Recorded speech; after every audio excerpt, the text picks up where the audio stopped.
We are going to read from Scripture. A number of different readings. First is Psalm 19, verses 1 through 3. The heavens declare the glory of God. The skies proclaim the work of God's hands. Day after day they pour forth speech, and night after night they reveal knowledge. They have no speech, they use no words, no sound is heard from them, and yet their voice goes out to all the earth, their words to the ends of the world. And then from the book of Job, chapter 12, verses 7 and 8. Ask the animals, and they will tell you. Or the birds in the sky, and they will teach you. Or speak to the earth, and it will teach you. Or let the fish of the sea inform you. And then in Romans 8, verse 19, creation waits with eager longing for the children of God to be fully revealed. And then John chapter 8, verse 32, Jesus said, if you continue in my word, you are truly my disciples, and you'll know the truth, and the truth will make you free. And finally, one more from the Gospel of Matthew chapter 5, verse 4. Jesus said, blessed are those who mourn, for they will be comforted.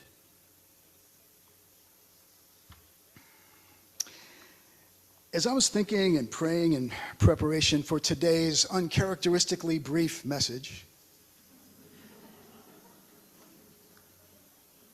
I tried to put myself in your shoes as a congregation and in the shoes of someone who might be coming to our church in person or on Zoom for the very first time ever,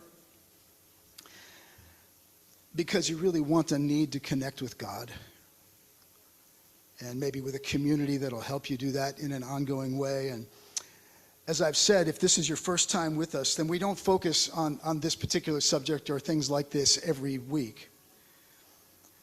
But I want you to know why this topic is so important to us as people on the path of Jesus, that we make this big of a deal out of it. There are too many responses to why this is important to us for me to adequately get into, but really when it comes down to it, it's that well-known verse from John 8 where Jesus says, you'll know the truth, and the truth will make you free. And truth, especially as Jesus was referring to it, isn't just information, but it includes information. But truth is a matter of dealing with reality. Not as we wish it were, but things as they are. And sometimes that means dealing with the downside, the hard side, the harsh side of reality, as most of us know all too well. And the truth is, we don't grow or become more free by running from the truth. We grow and learn and heal by being willing to deal with what's really going on, not as we wish it were, as I said, but as it actually is. So, one of my favorite phrases from the 12-step recovery world is life on life's terms. You don't get to make up the facts, despite how hard some people try.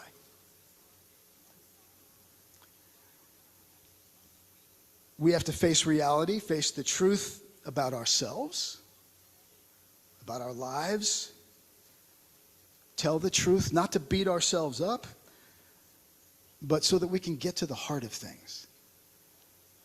What's really going on?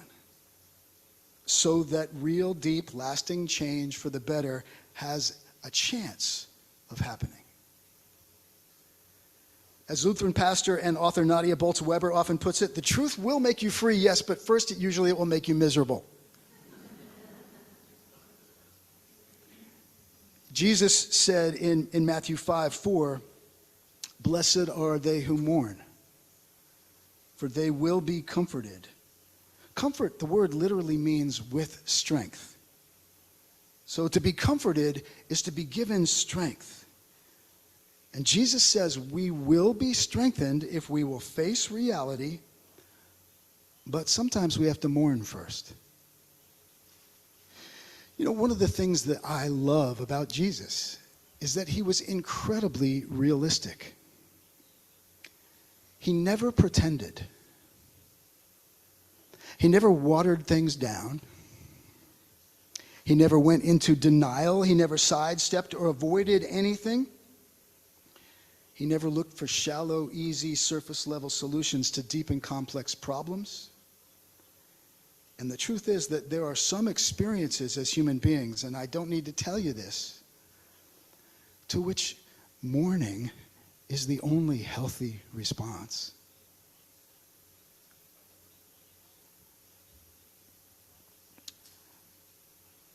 So if we're alive fully, and that's what it means to have abundant life, to be fully alive, there are some things that are going to hurt,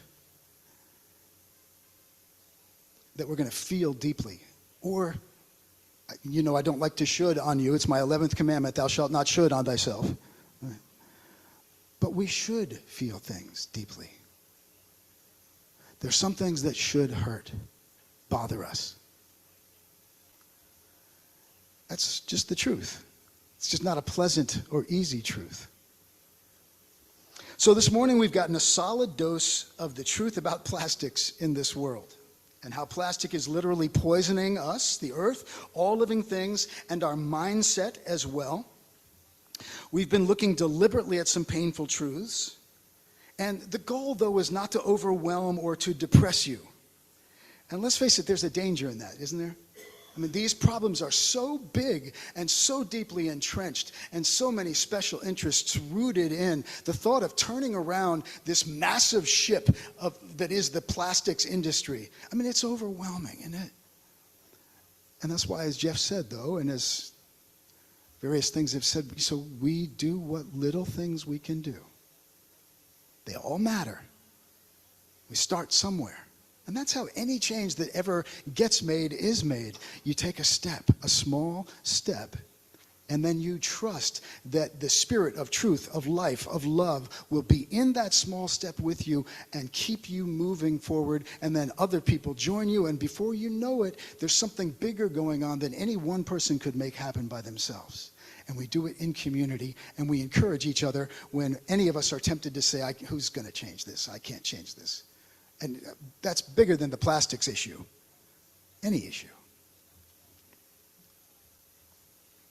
Well, my hope and my prayer then for this morning, that you take away from worship, is not just that you heard a bunch of information. I mean, there's some good information. It's good stuff. Take it in. But that you'll feel something about all of this as a result. The curriculum that I was a part of musically, called Plastic Jesus, part of what they were getting at is that, you know, maybe the most important thing that can happen is that we humans will have a different heart level resonance relationship with, feeling relationship with creation. Because unless we do, we will never deal with this. We need a change of heart. And those of you who've been around here these past few years when I've been here have heard me quote Richard Rohr's most recurring teaching several times. It's one of his most recurring teachings. He says there are two things that lead human beings to deep and profound transformation. The two things are great love and great pain. When are we ready to truly change things in just about any area of life? Often, only when the pain of not changing is great enough. You know, the pandemic was an interesting illustration to us that huge change can happen almost overnight if the stakes are high enough. I mean, when you think about it, the world shut down for years. I often thought as we were going through that, maybe this is just a tiny dress rehearsal of some of what's going to have to happen if we are ever going to deal with climate change. The good news is we can do it if we care enough, if we have to. But isn't it kind of a bummer that you have to hurt that much to be willing to make a change that deep down you've known all along you probably should be making? I mean, it's we humans being human, I know it. And anybody that's dealt with addiction, et cetera, you know, the whole dynamic of you bottom out, something finally hurts so much it gets your attention. You can't keep going this way, and you realize you're powerless to make the change. But step 0 in AA, the 12-step world, that doesn't get articulated much, but what I really love, step 0 is this blank has to change. But it won't unless our hearts are moved.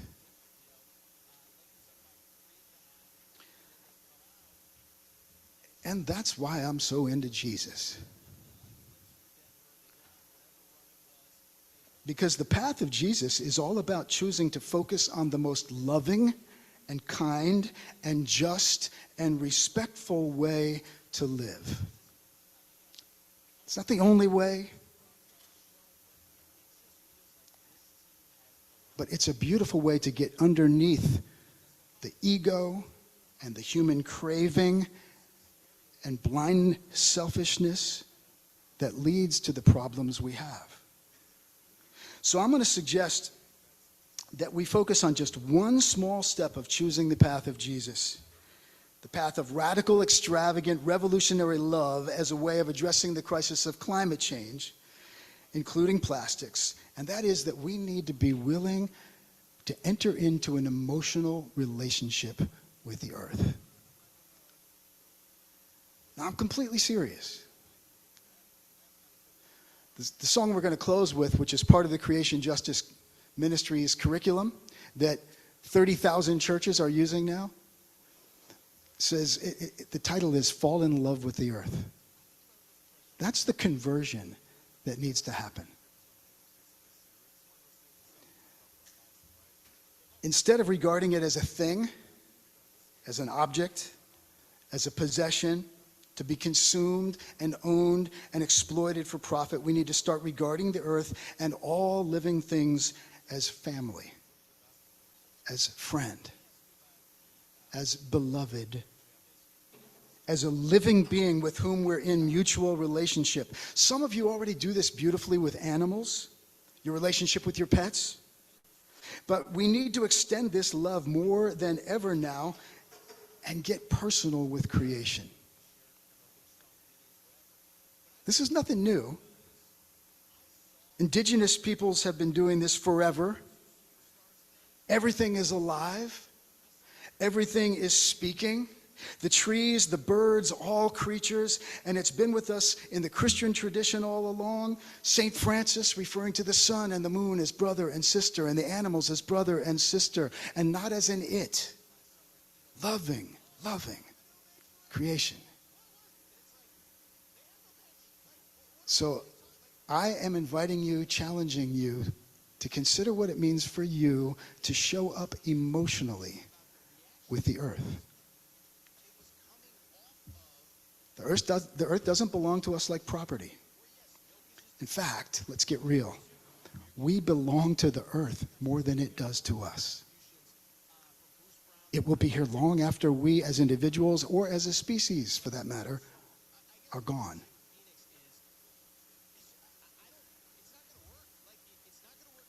So if you want to get something out of today's message, then find some part of creation. Many of you already have one or more, and choose to love it. Not just like what it does for you, or how it makes you feel, or what it gives to you. Love it. Have a mutual relationship with your garden, with a tree, with a flower, an animal, a yard, a lake, a river, a mountain, a piece of land, the moon, the sun, your favorite view or vista or trail. And love it so much that you'd weep if something happened to it. Love it so much that all your protective instincts come into play over it. Love it like family. Love it so much that if someone or something wants to harm it, you'd rise up and say, oh, heck no, or use more colorful language if you want. But no, it's not going to happen. If you want to harm that, you're going to have to go through me. And you know, that's cross love. Among other things, when I think of Jesus on the cross, I think it's his way of saying, you want to harm anyone or anything, you're going to have to go through me to do it. And then you remember that God is love. That love that's rising up in us, that's the presence of the Spirit. Call it what you want. Use whatever name, whatever tradition, whatever framework. It's the great mystery. All right, I got to stop. I was thinking about all this. And it reminded me of when I was in my songwriting career, I took some songs down to Nashville several times and played them for publishers, you know. And I was sitting with a publisher one time, and he listened to a song of mine. And afterwards he said, yeah, it's a good song. I like it, you know. But it didn't make me cry. He said, he got a southern accent. He said, you know, we have a saying down here. He said, no cry, no buy. He said, bring me a song that makes me care enough about what you're singing about that it brings a real tear to my eye. And then maybe we'll get somewhere. And I was thinking about that. How are we going to care enough to do what we've got to do? And that made me think with what we're going to close with.